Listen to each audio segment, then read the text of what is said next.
La divulgación de la ciencia y del método científico es cada vez más importante, no solo por la enorme cantidad de descubrimientos que todos los días en todas las ramas de la ciencia se hacen, sino porque la información sobre la ciencia y sus métodos es cada vez más importante para nosotros como sociedad y como individuos.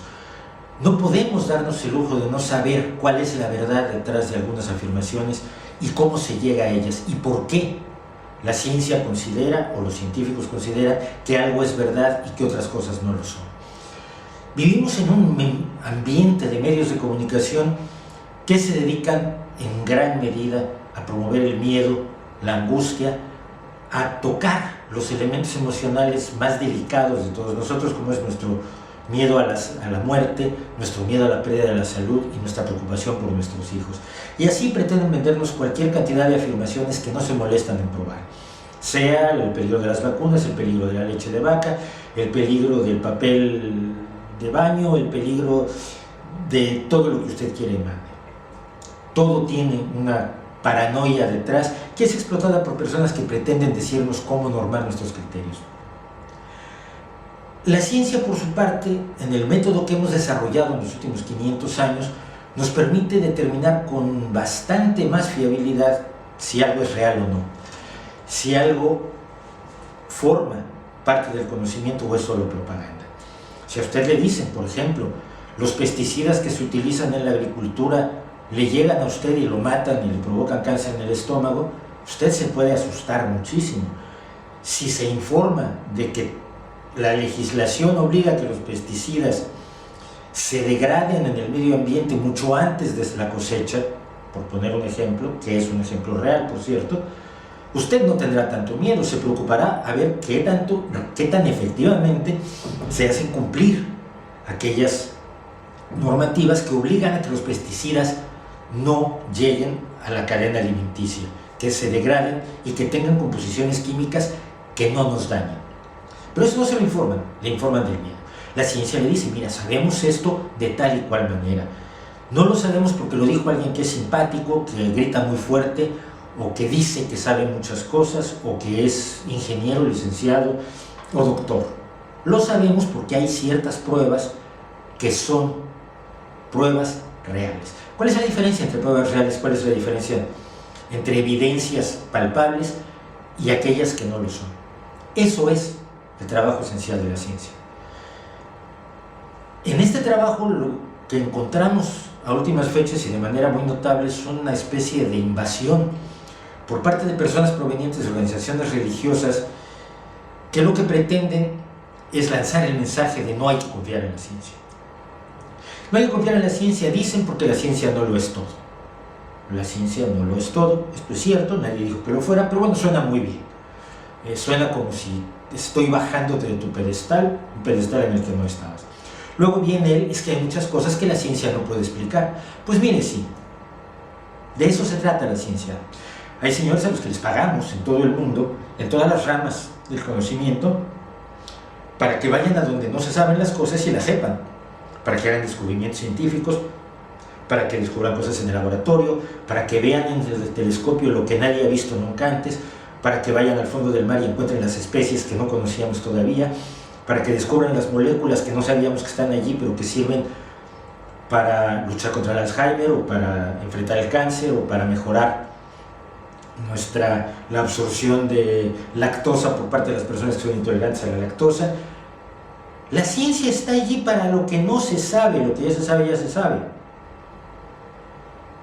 Pero la idea que presentan de la ciencia es como algo cerrado, que ya tiene todo el conocimiento y que no se quiere mover, porque si hay algo nuevo, se simbrarían las bases de la ciencia. Nada gusta más a los científicos, pregúntele a algún científico que usted conozca, nada gusta más al científico que encontrarse con algo tan novedoso que tiene que parar de cabeza la ciencia. Lo hacen encantados de la vida, lo hacen continuamente, lo hacen sin cesar, están en los bordes de lo que se conoce.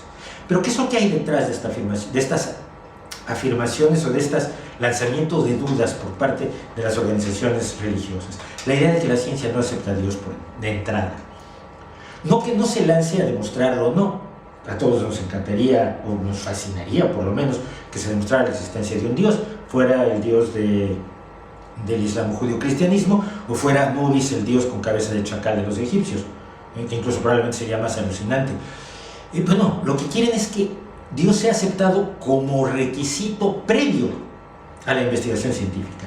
Y como la ciencia no trabaja con entes imaginarios y no puede partir de la existencia de Dios o de los pitufos, se ofenden y pretenden arrojar la duda sobre la ciencia para mantener la preeminencia ante quienes creen.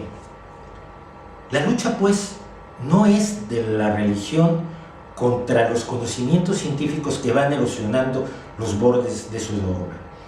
La ciencia que dice, lo sentimos, la Tierra es esférica, y si en la Biblia dice que tiene 4 esquinas, la Biblia se equivoca. Si la Biblia dice ciertas cosas y la ciencia demuestra otras, la Biblia se equivoca. Con esto ya han aprendido a vivir. Ya no van con Galileo y lo queman o lo someten lo obligan a desdecirse y lo meten en arresto domiciliario para toda su vida, o lo queman como a Giordano Bruno por decir cosas que les molestan. Eso ya no es la preocupación de la religión. La preocupación de la religión es que el campo de batalla es el creyente, es el que pone el dinero en el cepo, es el que pone la mano en el fusil, es el que le besa el anillo al jerarca, es el que pone el cuerpo para ponerle la chaqueta, el chaleco de bombas y lanzarse a una masacre. Es el creyente. Lo que más teme la religión de la ciencia es que enseñe a pensar a los creyentes, que les diga: no tienes por qué creer algo solo porque te lo dice alguien con aspecto apacible, amable y de saber mucho, que dice saber mucho. Tú tienes que pedir pruebas, tú tienes que saber qué son las pruebas reales y qué son pruebas falsas. Tienes que enfrentar el mundo crítica y escépticamente, y esas herramientas para conocer las cosas de verdad y exigir pruebas de verdad no son solo para los científicos, ni para los que tienen doctorados, ni para los que ganan premios Nobel. Esas herramientas tú las usas todos los días, pero no las usas en todo.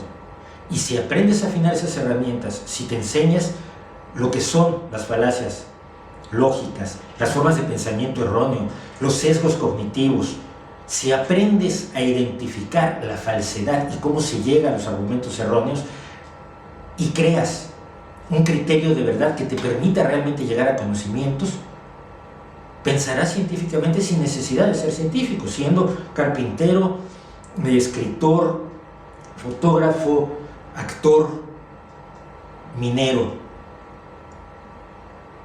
Hagas lo que hagas, puedes pensar científicamente y puedes usar la razón para no ser manipulado por el miedo. A eso es a lo que le temen quienes hoy pretenden denigrar a la ciencia para pescar a río revuelto y mantener a sus fieles fieles, porque el creyente que empieza a pensar empieza a dejar de ser creyente, y si suficientes creyentes empiezan a pensar y dejan de ser creyentes, puede ocurrir algo mucho más horrible que la caída de los mitos. Algunos de estos señores tendrían que empezarse a ganar la vida trabajando honradamente, y a eso sí que algunos le tienen más miedo que a ninguna otra cosa. ¿No cree usted?